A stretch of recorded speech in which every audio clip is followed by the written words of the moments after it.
అందరికీ మరణాత. ప్రభునందు ప్రియులారా, మీరందరూ బాగున్నారా? దేవుని వాక్యాన్ని ధ్యానం చేద్దాము. వాక్య గ్రంథంలో నుండి 2వ రాజుల గ్రంథము 4వ అధ్యాయము మొదటి నుండి చదువుకుందాం. అంతటా ప్రవక్తల శిష్యులలో ఒకని భార్య, నీ దాసుడైన నా పెనిమిటి చనిపోయెను, అతడు యెహోవాయందు భయభక్తులు గలవాడై ఉండునని నీకు తెలిసే ఉన్నది. ఇప్పుడు అప్పులవాడు నా 2 కుమారులు తనకు దాసులుగా ఉండుటకై వారిని పట్టుకొని పోవుటకు వచ్చి ఉన్నాడని ఎలీషాకు మర్రపెట్టగా. చాలు ప్రియులారా, ఇక్కడ వాక్యాన్ని గమనించినట్లయితే ప్రవక్తల శిష్యులలో ఒకని భార్య ఎలీషా అనేటువంటి దైవజను దగ్గరికి వచ్చింది. ఆమె తన సమస్యను చెప్పుకుంది. ఏంటా సమస్య అంటే, అయ్యా, నా భర్త చనిపోయాడు, అతడు భక్తి గలవాడని నీకు తెలుసు. అయితే మాకు కొన్ని అప్పులు ఉన్నాయి. ఆ అప్పులు తీర్చడానికి నా దగ్గర ఏమీ లేదు. కాబట్టి అప్పుల వాళ్ళు నా 2 కుమారుల్ని తమకు దాసులుగా తీసుకుని వెళ్ళడానికి వచ్చి ఉన్నారని ఆ దైవజనుడితో చెప్పింది. ప్రియులారా, ఆ దైవజనుడు అన్నాడు, నీ ఇంట్లో ఏముందని అడిగాడు. ఆమె అందే, నా ఇంట్లో ఒక నూనె కొండ తప్ప మరేమీ లేదని ఆమె చెప్పింది. అయితే నువ్వు ఇరుగు పొరుగు వారి దగ్గరికి వెళ్ళి కొన్ని ఖాళీ పాత్రలు తీసుకునిరా, ఎరువు తీసుకొని వచ్చి ఆ పాత్రల్లో నీవు నూనె పోయి, నీవు నీ కుమారులు కూడా ఆ గదిలో ఉండగా ఆ ఖాళీ పాత్రలలో నూనె పోసి నిండినవి ఒక ప్రక్కన ఉంచమని ఆ దైవజనుడు చెప్పాడు. వీళ్ళారా, ఆమె అట్లే చేసింది. తన కుమారులను పంపించి ఖాళీ పాత్రలు తెప్పించింది. తాను తన కుమారులు ఉండగా గదిలో తలుపు వేసి కొంచెం కొంచెం నూనెను ఆ ఖాళీ పాత్రలో పోసింది. నిండిని అన్ని ఓ ప్రక్కన పెట్టింది. ఇంకా పాత్రలు తెమ్మంటే వారు తెచ్చారు, ఇంకా తెమ్మంటే లేవని చెప్పారు. వీళ్ళారా, ఇలాగా నూనె ప్రవాహము ఆగిపోయింది. ఏ పాత్రలో అయితే నూనె పోసిందో అవన్నీ కూడా నూనెతో నిండిపోని, అయ్యా ఇలా జరిగింది, నువ్వు పాత్రలనే నూనెతో నిండిపోని అని దైవజనుడి దగ్గరికి వెళ్ళి ఆమె చెప్పింది. చెప్పినప్పుడు ఆ దైవజనుడు అన్నాడు, అమ్మా, ఆ నూనెను అమ్మి అప్పులు తీర్చే, మిగిలిన సొమ్ముతో నీవు నీ బిడ్డలు బ్రతకండి అని ఆ దైవజనుడు చెప్పాడు. వీళ్ళారా, ఈ యొక్క కథను మనం గమనించినట్లయితే వారికి దైవజనుడి దగ్గరికి వెళ్ళి తమ సమస్యలు చెప్పుకోవడం అనేది వారికి వాడుక. కాబట్టి ఆ అమ్మ ఏం చేసిందంటే దైవజనుడి దగ్గరికి వెళ్ళి తనకు ఉన్నటువంటి సమస్యను గురించి చెప్పింది. చెప్పినప్పుడు ఆ దైవజనుడు విన్నాడు. మనం కూడా మన సమస్యలు దైవజనుడి దగ్గరికి వెళ్ళి చెప్పాలి. చెప్పినట్లయితే ఆ దైవజనుడు ఏం చేస్తాడో మన కోసం ప్రార్థన చేస్తాడు. కాబట్టి ప్రియులారా, మన సమస్యల్లో మనమే మన మనసులో ఉంచుకొని మనమే ప్రార్థన చేసుకుంటున్నాము అని అనడం అనేది కరెక్ట్ కాదు. ఎందుకంటే దైవజనుడిని దేవుడు ఏర్పాటు చేశాడు. కాబట్టి దైవజనుడి దగ్గరికి వెళ్ళి మన సమస్యలు చెప్పుకోవాలి. అది వాక్యానుసారం. అయితే ఆ అమ్మతో దైవజనుడు అన్నాడు, నీ ఇంట్లో ఏముందంటే నూనె కొండ తప్ప మరేమీ లేదంది. ఆమె ఇంట్లో నూనె ఉన్నది కొంచెమే. ఆ నూనె వల్ల రొట్టెలు వేసుకోవచ్చేమో, కానీ తనకున్న అప్పులు తీర్చడానికి ఆ నూనె సరిపోదు. తాను జీవించడానికి ఆ నూనె సరిపోదు.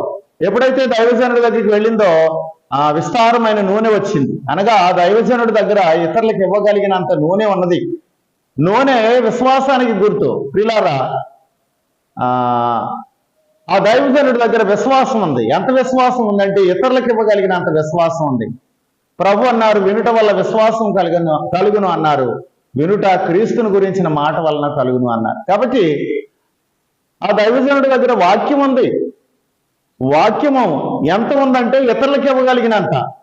దేవుని వాక్యం అనేది బోధించడం ద్వారా విశ్వాసం కలుగుతుంది. కాబట్టి ప్రియులారా, ఆ దైవజనుడు దగ్గరికి వెళ్ళినప్పుడు నూనె వృద్ధి పొందినది. మనము కూడా దైవజనుడి దగ్గరికి వెళ్ళేటువంటి అలవాటు చేసుకోవాలి. ఇక్కడ వాక్యంలో మనం గమనించినట్లయితే ఆ ప్రవక్త ద్వారా దేవుడు అన్నాడు, నీవు నీ పిల్లలు లోపల ఉండగా ఆ యొక్క పాత్రలలోని నూనె కొంచెం కొంచెం ఖాళీ పాత్రల్లో పోయమని చెప్పాడు. ప్రియులారా, దేవుడు ఒక అద్భుతం చేయనన్నాడు. కాబట్టి విశ్వాసులు మాత్రమే ఉండాలి. ఆమె విశ్వాసురాలు, ఆమె బిడ్డలు కూడా విశ్వాసులు. విశ్వాసం లేని వారిని దేవుడు అక్కడ ఉంచలేదు. విశ్వాసం లేని వారి దగ్గర దేవుడు అద్భుతాలు చేయలేదు. యేసు ప్రభు వారు యాయీరు కుమార్తెను బ్రతికించడానికి వెళ్ళినప్పుడు అధిక విశ్వాసం కలిగినటువంటి పేతురు, యాకోబు, యోహానులను మాత్రమే తీసుకుని వెళ్ళారు, కానీ శిష్యులందరినీ కూడా ఆయన తీసుకుని వెళ్ళలేదు. అలాగే రూపాంతరపు కొండ మీదకి వెళ్ళినప్పుడు యేసు ప్రభు వారు పేతురు, యాకోబు, యోహానులనే తీసుకుని వెళ్ళారు, కానీ శిష్యులందరినీ తీసుకుని వెళ్ళలేదు. ఎందుకంటే వారి విశ్వాసం వేరు. కాబట్టి ప్రియులారా, విశ్వాసం అనేది గొప్ప కార్యాలు చేస్తుంది. దేవుడే విశ్వాసాన్ని చూచేవాడై ఉన్నాడు. హెబ్రీయులకు రాసిన పత్రిక 11వ అధ్యాయంలో మనం గమనించినట్లయితే విశ్వాసం లేకుండా దేవునికి ఇష్టడైనట అసాధ్యం అని మనము అక్కడ వాక్యంలో గమనిస్తూ ఉన్నాం. కాబట్టి ప్రియులారా, విశ్వాసం అనేది కావాలి. దేవుడు అద్భుతాలు చేయగలడు, దేవుడు నా సమస్యలు తీర్చగలడు, దేవుడు నా యొక్క కొదువలు తీర్చగలడు, దేవుడు నాకున్న అప్పులు తీర్చగలడు అనేటువంటి విశ్వాసము మనం కలిగి ఉంటే, మనము ప్రార్థన చేసినట్లయితే, అంతేకాదు దైవజనుడితో కూడా మనం ప్రార్థన చేయించుకున్నట్లయితే దేవుడే తప్పనిసరిగా సహాయం చేస్తాడు. దైవజనాన్ని అశ్రద్ధ చేయవద్దు. ప్రియులారా, ఇక్కడ గమనించినట్లయితే ఖాళీ పాత్రలు తెచ్చారు ఆ యొక్క గదిలోనికి, అంటే దైవ సన్నిధిలోనికి. ఖాళీ పాత్రలు ఖాళీ హృదయాలకి సూచన. మనము ఖాళీ హృదయాలతో దైవ సన్నిధికి వచ్చినప్పుడు, అనగా దైవ జనుని దగ్గరికి వచ్చినప్పుడు, దైవ సన్నిధికి వచ్చినప్పుడు దేవుడే మన హృదయాల్ని సంతోషంతో నింపుతాడు, ఆనందంతో నింపుతాడు, మనల్ని సంతుష్టితో నింపుతాడు. ప్రియులారా, మన సమస్యలకు ఆయన పరిష్కారం చూపించేవారై ఉన్నారు, మనకు ఆయన ఆశీర్వాదాలు ఇస్తారు.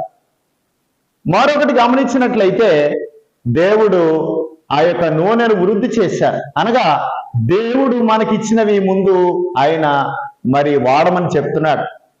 దేవుడు మనకిచ్చినవి ముందు వాడాలి, వాడుకోకుండా మనము లేవని ప్రార్థన చేయకూడదు. ప్రియులారా, 5 రొట్టెలు 2 చిన్న చేపలు 5,000 మందికి పంచిపెట్టారు ప్రభు.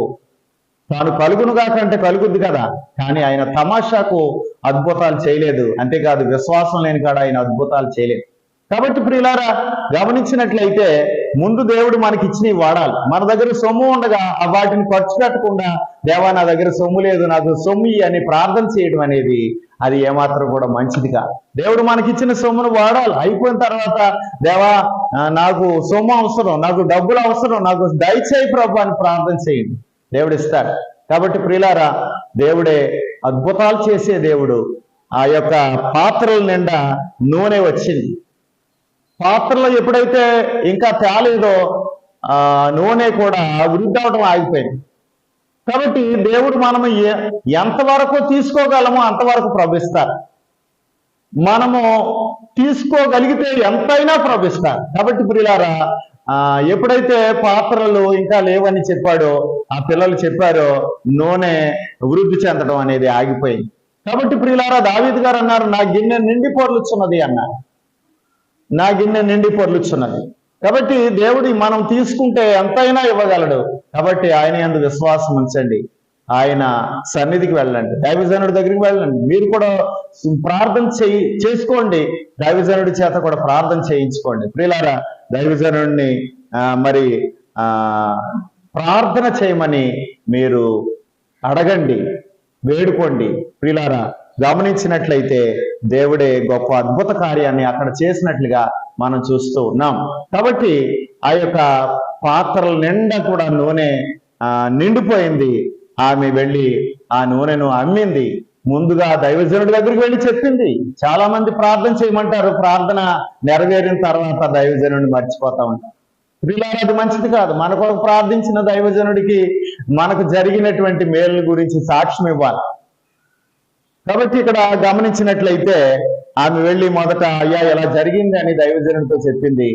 ఆ దైవజనుడు అన్నాడు, ఆ నూనెని అమ్మేసి నీకు నా అప్పులు తీర్చేసుకో, మిగిలిన సొమ్ముతో నీవు నీ బిడ్డలు బ్రతకమని ఆ దైవజనుడు చెప్పారు.